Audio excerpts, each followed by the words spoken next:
வங்காளதேச பிரதமர் ஷேக் ஹசீனா 2 நாள் பயணமாக இந்தியா வந்தடைந்தார். குடியரசுத் தலைவர் மற்றும் பிரதமர் மோடி ஆகியோரை இன்று நேரில் சந்தித்து இருதரப்பு உறவுகள் குறித்து பேச்சுவார்த்தை நடத்த உள்ளதாக தகவல். மக்காவில் ஹஜ் பயணத்தின் போது இந்த ஆண்டு 98 இந்திய யாத்ரீகர்கள் இறந்துள்ளதாக மத்திய அரசு தகவல். பெரும்பான்மையானவர்கள் மெக்காவில் உயர்ந்து வரும் வெப்பநிலை காரணமாக உயிரிழந்ததாக விளக்கம். கருணை மதிப்பெண் ரத்து செய்யப்பட்ட 1563 மாணவர்களுக்கு நாளை நடைபெறுகிறது நீட் மறுதேர்வு. மறுதேர்வை சுமூகமாக நடத்த நடவடிக்கை எடுக்கப்பட்டுள்ளது என்று தேசிய தேர்வு முகமை தகவல். இளைஞர்களின் திறனை மேம்படுத்துவதற்கு பதிலாக பாஜக அரசு பலவீனப்படுத்துகிறது. பிரியங்கா காந்தி தனது எக்ஸ் பக்கத்தில் பதிவு. விஷசாராய விற்பனை தொடர்பாக போலீசாரின் கவனத்திற்கு கொண்டு வந்தும் நடவடிக்கை எடுக்காதது ஏன்? தமிழக அரசுக்கு சென்னை உயர்நீதிமன்றம் கேள்வி.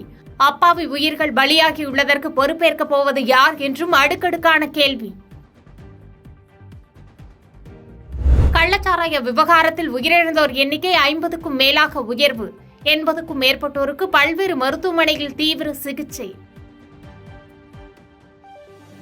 மக்கள் நலன் ஒன்றே அதிமுகவின் அரசியல் ஆதாயம் என முதலமைச்சர் ஸ்டாலினுக்கு இபிஎஸ் பதில். முதலமைச்சர் வாசிக்கும் பட்டியலால் போன உயிர்கள் மீண்டும் வந்துவிடுமா என்றும் கேள்வி.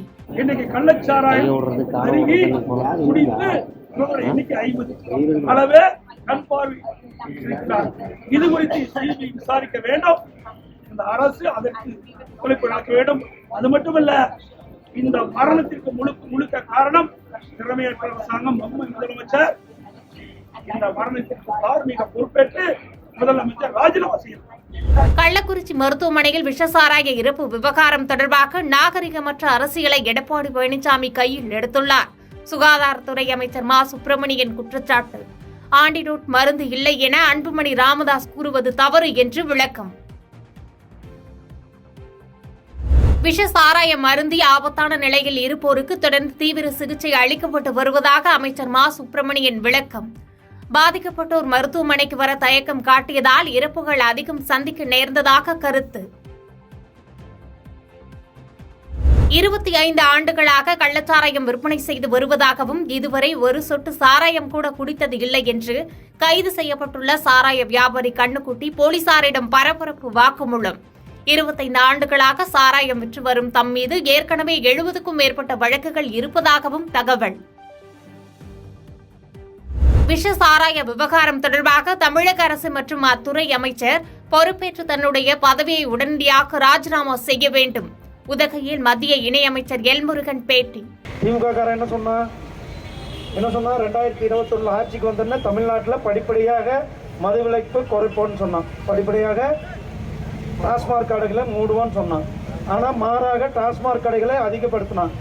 அதை விட கொடுமை, கள்ளச்சாராயத்தை திறந்து விட்டு இன்றைக்கு தமிழகத்தில் கிட்டத்தட்ட 50க்கும் மேற்பட்டோர் அப்பாவிகள், ஏழை மக்களுடைய உயிர் அங்கு பறி போயிருக்கிறது. இதுக்கு காரணம் ஸ்டாலின் அவர்கள், திமுகவை சார்ந்த இந்த முதலமைச்சர் அவர்கள் பொதுமக்களிடத்தில் பகீரமாக மன்னிப்பு கேட்க வேண்டும், இதற்கு பொறுப்பேற்க வேண்டும். எத்தனை பேர் 50க்கும் மேற்பட்ட குடும்பங்கள் இன்றைக்கு நடுத்தெருவில் நிற்கிறார்கள். கிட்டத்தட்ட 100க்கும் மேற்பட்டவர் இன்றும் தீவிர சிகிச்சையில் இருந்து கொண்டிருக்கிறார்கள். இதற்கெல்லாம் திரு ஸ்டாலின் அவர்கள் பதில் சொல்ல வேண்டும்.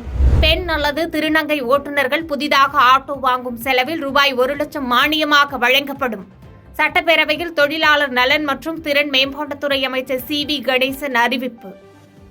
குறிப்பாக கடந்த நிதியாண்டில் தமிழ்நாடு அமைப்புச்சாரா ஓட்டுநர்கள் மற்றும் தானியங்கி மோட்டார் வாகனங்கள் பழுதுபார்க்கும் தொழிலாளர்கள் நல வாரியத்தில் பதிவு பெற்றுள்ளவர்களில் பெண்கள், திருநங்கைகளுக்கு 500 பேருக்கு புதிய ஆட்டோ ரிக்ஷா வாங்க செலவத்தில் ரூபாய் 1 லட்சம் மானியமாக வழங்கப்பட்டுள்ளது என்பதையும் தெரிவித்துக் கொள்கிறேன். தமிழ்நாட்டில் டாஸ்மாகில் கடந்த ஆண்டை விட ரூபாய் 1754.54 கோடி வருவாய் அதிகரிப்பு. தமிழ்நாடு அரசின் கொள்கை விளக்க குறிப்பில் தகவல். விருத்தாசலம் அருகே நடைபெற்ற கோவில் தீமிதி திருவிழாவில் தீக்குண்டத்தில் அடுத்தடுத்து தவறி விழுந்து 2 பெண் பக்தர்கள் காயம். இருவரும் விருத்தாசலம் அரசு மருத்துவமனையில் அனுமதிக்கப்பட்டு சிகிச்சை அளிக்கப்பட்டு வருவதாக தகவல்.